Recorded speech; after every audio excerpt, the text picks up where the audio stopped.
Arab രാജ്യങ്ങൾ ഗസക്ക് സാമ്പത്തിക ആയുധ സഹായം നൽകുന്നു എന്ന തരത്തിലുള്ള റിപ്പോർട്ട് ഇസ്രായേലിൽ നിന്ന് പുറത്തു വരികയാണ്. ഔദ്യോഗികമായിരിക്കുന്ന സർക്കാരിൻ്റെ റിപ്പോർട്ടൊന്നും അല്ലെങ്കിൽ പോലും ആ തരത്തിൽ ഇപ്പോൾ ഇസ്രായേൽ ചിന്തിക്കുന്നു എന്നുള്ളതാണ്.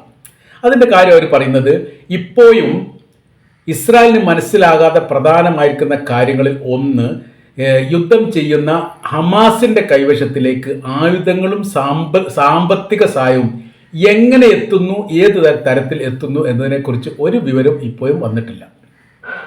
എല്ലാ തരത്തിലുള്ള അന്വേഷണ കാര്യങ്ങളും ഇസ്രായേൽ യഥാർത്ഥത്തിൽ നടത്തിയിട്ടുണ്ട് ഈ ഒരു വിവരം അറിയാൻ വേണ്ടിയിട്ട്. പല രീതിയിലുള്ള ശ്രമങ്ങൾ നടത്തിയിട്ടുണ്ട്, പക്ഷെ സാധിക്കുന്നില്ല.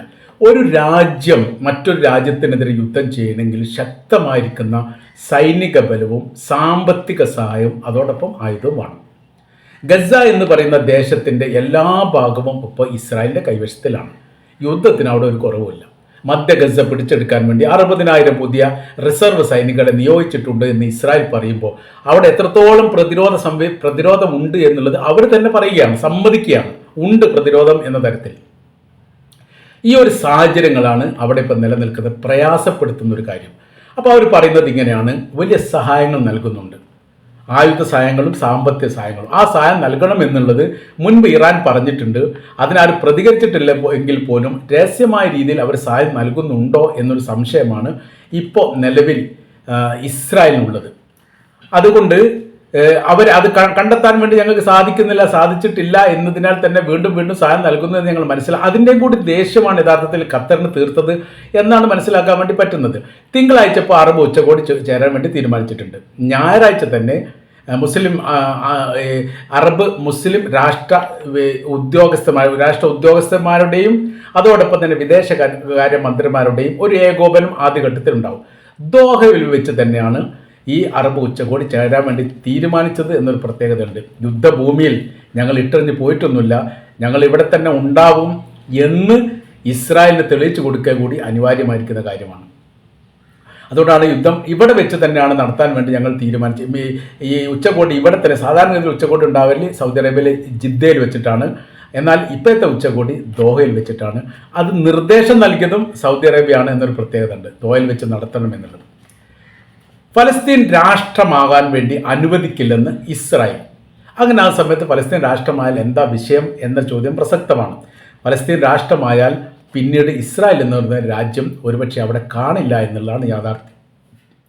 രാജ്യമല്ലാതിരുന്നിട്ടും ലോകരാഷ്ട്രങ്ങളുടെ സഹായമില്ലാതിരുന്നിട്ടും സാമ്പത്തിക ഉപരോധം പതിറ്റാണ്ടുകളോടെ നിലനിൽക്കുന്ന പ്രദേശമായിരുന്നിട്ടും 2 വർഷമായി ഇസ്രായേലുമായിട്ട് ഈ ഗസ എന്ന് പറയുന്ന പ്രദേശം യുദ്ധത്തിലാണ്. എന്നിട്ട് വിജയിച്ചു എന്ന് പറയാൻ പറ്റുമോ? ഇല്ല. മറ്റ് ലോക രാജ്യങ്ങളെ ആക്രമിച്ചിട്ട് കൊണ്ട് വിജയിപ്പിച്ചെടുക്കാൻ വേണ്ടി സാധിച്ചോ? അതുമില്ല. അങ്ങനെ സർവ്വമേഖലയും പരാജയപ്പെട്ടിരിക്കുന്ന ഒരു ദയനീയ അവസ്ഥയാണ് നിലവിൽ യഥാർത്ഥത്തിൽ ഇസ്രായേലിനുള്ളത്. അപ്പോൾ അതിൻ്റെ കൂട്ടത്തിൽ പലസ്തീൻ രാഷ്ട്രമായി കഴിഞ്ഞാൽ പിന്നീട് ആയുധങ്ങളുടെ ഒഴുക്കുണ്ടാവും, കുത്തൊഴുക്കുണ്ടാവും. രാജ്യമായി കഴിഞ്ഞാൽ എല്ലാ രാജ്യങ്ങൾക്കും സഹായിക്കാൻ വേണ്ടി പറ്റും. സാമ്പത്തിക മേഖലയിൽ സഹായിക്കാൻ, സാമ്പത്തികമായിട്ട് സഹായിക്കാൻ അറബ് രാജ്യങ്ങളെല്ലാ തയ്യാറെടുപ്പും ഇപ്പോൾ നടത്തുകയും ചെയ്തിട്ടുണ്ട്. പ്രത്യേകിച്ച് മുസ്ലിം രാജ്യത്തിന് നേരെ, ഖത്തറിന് നേരെയുള്ള ആക്രമണം നടന്നതോടുകൂടി അതിനെ നിസ്സാരവൽക്കരിക്കുന്നില്ല, അതിനെ ഗൗരവമായിട്ട് ഉൾക്കൊണ്ടുകൊണ്ട് തന്നെയാണ് പ്രയാണം തുടങ്ങുന്നത്. അതിനാൽ തന്നെ പലസ്തീൻ രാഷ്ട്രമായി കഴിഞ്ഞാൽ വലിയ സാമ്പത്തിക സഹായങ്ങളുണ്ടാവും. തുർക്കി പോലെയുള്ള രാജ്യങ്ങൾ ആയുധങ്ങൾ നൽകാൻ വേണ്ടി തയ്യാറാണ്. ചൈനയിൽ നിന്നും റഷ്യയിൽ നിന്നും ആയുധങ്ങൾ വാങ്ങിയിട്ട് നൽകാൻ ഇറാൻ തയ്യാറാണ്. ഇറാൻ്റെ മിസൈൽ സംവിധാന കാര്യങ്ങളൊക്കെ അത് നൽകാൻ വേണ്ടി തയ്യാറാണ്. അങ്ങനെയെങ്കിൽ ഈ പ്രദേശത്തുള്ള മുഴുവൻ ആളുകളും ഇസ്രായേലിനെതിരെ യുദ്ധത്തിനും തയ്യാറാണ്. അവിടെ കൈവശത്തിൽ ആയുധം വന്നാൽ പിന്നെ പ്രതിരോധിക്കുക എന്ന് പറയുന്നത് വളരെ എളുപ്പമുള്ള കാര്യമാണ്. ആ ഒരു രീതിയിലേക്കും ആ റൂട്ടിലേക്കും യഥാർത്ഥത്തിൽ ഈ സംഭവങ്ങളൊക്കെ മാറിക്കൊണ്ടിരിക്കുന്നു എന്നാണ് നമുക്ക് അറിയാൻ വേണ്ടി സാധിക്കുന്നത്. അപ്പോൾ അറബ് രാജ്യങ്ങൾ ഗസയെ സഹായിക്കുന്നു, സാമ്പത്തികമായിട്ട് സഹായിക്കുന്നുണ്ട് എന്നുള്ളത് പല ഘട്ടത്തിലും അവർക്ക് സംശയമുണ്ട്, ബലപ്പെട്ടിട്ടുണ്ട്. ഇതിൻ്റെ മുൻപ് മധ്യ ഗസയുമായിട്ട് ബന്ധപ്പെട്ട ഒരു യുദ്ധത്തോടനുബന്ധിച്ച് ഒരു IDF സൈനികൻ പറഞ്ഞത് വലിയ രീതിയിൽ ചർച്ചയായിരുന്നു. പക്ഷേ അതിന് ആധികാരികമൊന്നും ഇല്ലാത്തതുകൊണ്ട് തള്ളപ്പെട്ടു പോയി എന്നാണ്. ഹമാസിൻ്റെ പോരാളികളിപ്പം സൗദി പൗരന്മാരും യുദ്ധത്തിലുണ്ട് എന്നാണ് അദ്ദേഹം പറഞ്ഞത്. അപ്പോൾ എന്തോ കാര്യത്തിൽ സംശയം ഉണ്ടായിട്ടോ മറ്റെന്തോ കാര്യമാണ്. അപ്പോൾ ഈ ഹമാസിൻ്റെ വേഷം ധരിച്ചുകൊണ്ട് ഇസ്രായേലിനെതിരെ യുദ്ധം ചെയ്യുന്നതിൽ സൗദി അറേബ്യയിലെ പൗരന്മാരുണ്ട് എന്നാണ് അയാൾ പറഞ്ഞു വെക്കുന്നത്. പിന്നീട് അത് ആദ്യ ഘട്ടത്തിലൊക്കെ പ്രാധാന്യത്തോടു കൂടി ചർച്ചയിൽ വന്നിരുന്നു. പിന്നീട് കൃത്യമായി തെളിയാൻ വേണ്ടി സാധിക്കുകയില്ല, അത് അങ്ങനെ തന്നെ പോയി. കാര്യം ഈ സൗദി അറേബ്യയിലെ പൗരന്മാരും ഫലസ്തീനിലെ പൗരന്മാരും സംസാരിക്കുന്നത് ഒരേ സ്ലാങ്ങുള്ള അറബ് ലാംഗ്വേജാണ്. അറബ് ഭാഷ സെയിമാണ്. ഫലസ്തീനികളും സൗദിയും സംസാരിക്കുന്ന ഏറെക്കുറെ. എന്നാൽ ഈജിപ്തിലേക്ക് എത്തുന്ന സമയത്ത് അതിൻ്റെ സ്ലാങ്ങിന് മാറ്റമുണ്ട്. UAE എത്തുന്ന സമയത്ത് അവിടെയും മാറ്റമുണ്ട്, കുവൈത്തിലും മാറ്റമുണ്ട്, എല്ലാ രാജ്യത്തും മാറ്റമുണ്ട്. പക്ഷേ ഫലസ്തീനും സൗദി ആകുന്ന സമയത്ത് വലിയ രീതിയിൽ ടച്ചിങ് ഉള്ള ഭാഷ അല്ലെങ്കിൽ ഉള്ള സംസാര രീതി എന്ന് പറഞ്ഞാൽ ഫലസ്തീനും സൗദി അറേബ്യയുമാണ്. ഒരുപക്ഷെ അതുകൊണ്ടായിരിക്കാം ഇയാൾ പറഞ്ഞത്. ഏതായിരുന്നാലും ഇല്ല എന്ന് പറയാൻ വേണ്ടി പറ്റില്ല, ഉണ്ട് എന്ന് പറയുകയാണെങ്കിൽ അതിന് തെളിവില്ല, അങ്ങനത്തെ സ്ഥിതിയാണ്. പക്ഷേ ഇവിടെ നിന്ന് ഗസയിൽ നിന്ന് വന്ന പ്രാധാന്യമായിരിക്കുന്ന ഒരു റിപ്പോർട്ട് അൽ ജസീറ പോലും റിപ്പോർട്ട് ചെയ്തതാണ്. ഇസ്രായേലി സൈനികർക്കൊപ്പം അമേരിക്കൻ സൈനികരുണ്ട് എന്ന്. ഞങ്ങൾക്ക് പല ഘട്ടത്തിലും അത് മനസ്സിലായിട്ടുണ്ട് എന്ന് പറഞ്ഞത് പ്രാധാന്യത്തോടുകൂടി റിപ്പോർട്ട് ചെയ്തതാണ്. കാര്യം അവിടെ യുദ്ധം ചെയ്യാൻ ആദ്യഘട്ടത്തിൽ തന്നെ സൈനികർക്ക് വലിയ രീതിയിലുള്ള താല്പര്യക്കുറവുണ്ടായിരുന്നു. അത് ഏറെക്കുറെ അമേരിക്ക സ്ഥിരീകരിച്ചത് അമേരിക്ക ന്യായീകരിച്ചു കൊണ്ടാണ് പറഞ്ഞത്. ഇസ്രായേൽ സൈനികർക്ക് പ്രാക്ടിക്കൽ നൽകാൻ വേണ്ടിയിട്ട് ഞങ്ങളുടെ ഒരു സംഘം അവിടെ പ്രവർത്തിക്കാറുണ്ട് സാധാരണഗതിയിൽ, എന്നല്ലാതെ ഇസ്രായേലിനോടൊപ്പം ഫലസ്തീനെതിരെ യുദ്ധം ചെയ്യാൻ അവരില്ല എന്ന് പറഞ്ഞിട്ട് ഒഴിഞ്ഞു മാറുകയാണ് അമേരിക്ക ചെയ്തത്. അപ്പോൾ ഉണ്ട് എന്ന് അവർ പറയുന്നുണ്ട്.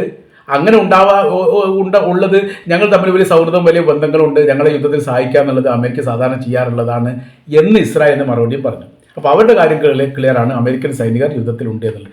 ഇവരുടെ ഭാഗം ക്ലിയർ ആയിട്ടില്ല, ഒരുപക്ഷെ ആവാൻ സാധ്യതയുണ്ട് എന്ന് വിലയിരുത്തുന്നു. ഏതായാലും അറബ് ഉച്ചകോടിയിൽ പ്രത്യേകമായ ക്ഷണിതാവായിട്ട് ഇറാൻ എത്തുന്നുണ്ട്. ഇറാനെയാണ് ഉറ്റുനോക്കുന്നത്, ലോകം ഉറ്റുനോക്കുന്ന ഇറാനാണ്. ഇറാൻ്റെ നയങ്ങളും നിലപാടുകളും സമീപനങ്ങളും രീതികളും ഇനി എങ്ങനെ ഉണ്ടാവും എന്നുള്ളതൊക്കെ ഒരു വളരെ കൃത്യതയോട് കൂടിയിട്ട് അവിടെ ഈ പരിശോധനയ്ക്ക് വിധേയമാക്കുന്നതാണ് എന്ന് പോലും പറയുന്നു. കാരണം വെച്ചാൽ ഇനി മുന്നോട്ട് എങ്ങനെ നീങ്ങണം എന്നുള്ളതിൻ്റെ നിർദ്ദേശങ്ങൾ ഇറാനിൽ നിന്ന് വരാനാണ് സാധ്യത. ഇറാനാണ് അത് അഭിപ്രായം പറയാനുള്ള സാധ്യതകൾ പറയുന്നത്. അപ്പോൾ സാധ്യതകൾ എന്ന് പറഞ്ഞാൽ ഇസ്രായേലുമായിട്ട് യുദ്ധം ചെയ്യാന്ന് പറഞ്ഞാൽ ഇറാൻ വലിയ താല്പര്യം ഇഷ്ടമാണ്. ഇസ്രായേലിനെ സൈനികമായ രീതിയിലല്ലാതെ മറ്റൊന്നുകൊണ്ടും അവരെ പ്രതിരോധിക്കാൻ വേണ്ടി സാധിക്കുകയില്ല. അങ്ങനെ വരുന്ന സമയത്ത് ഇനിയൊരു യുദ്ധം, ഇറാൻ തന്നെ യുദ്ധം ചെയ്യും, ഞങ്ങൾ യുദ്ധം അവസാനിപ്പിച്ചിട്ടില്ല, അവസാനിപ്പിക്കാനുള്ള കരാർ വ്യവസ്ഥകളൊന്നുമില്ല, താൽക്കാലത്തേക്ക് ഒരു യുദ്ധവിരാമം ഉണ്ടായി എന്ന് മാത്രം, യുദ്ധമുഖത്താണ് ഞങ്ങളുള്ളത് പല ഘട്ടങ്ങളിലും ഇറാൻ പറഞ്ഞിട്ടുണ്ട്. അത് പറഞ്ഞതിൻ്റെ അർത്ഥം ഇനിയൊരു ഇസ്രായേലുമായിട്ടൊരു യുദ്ധം ഉണ്ടാവും എന്നുള്ളതിൻ്റെ ഒരു സൂചന തന്നെയാണ് നൽകിയത്.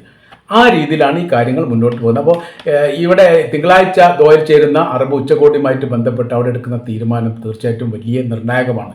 അതിൻ്റെ കാര്യം എന്ന് പറയുന്നത് മുമ്പത്തെ പോലെ ഇറാൻ അങ്ങനെ പറഞ്ഞു പോവുകയും അത് അറബ് രാജ്യങ്ങൾ അത് കേട്ടുകൊണ്ട് വിട്ടുപോവുകയും ചെയ്യുന്ന പ്രവൃത്തിക്ക് വ്യത്യസ്തമായ രീതിയിൽ ഇറാൻ പറയുന്നത് ഇനി അംഗീകരിക്കാനുള്ള സാധ്യതയിലേക്ക് കാര്യങ്ങൾ പോകും എന്നാണ് നമുക്ക് മനസ്സിലാക്കാൻ വേണ്ടി പറ്റുന്നത്.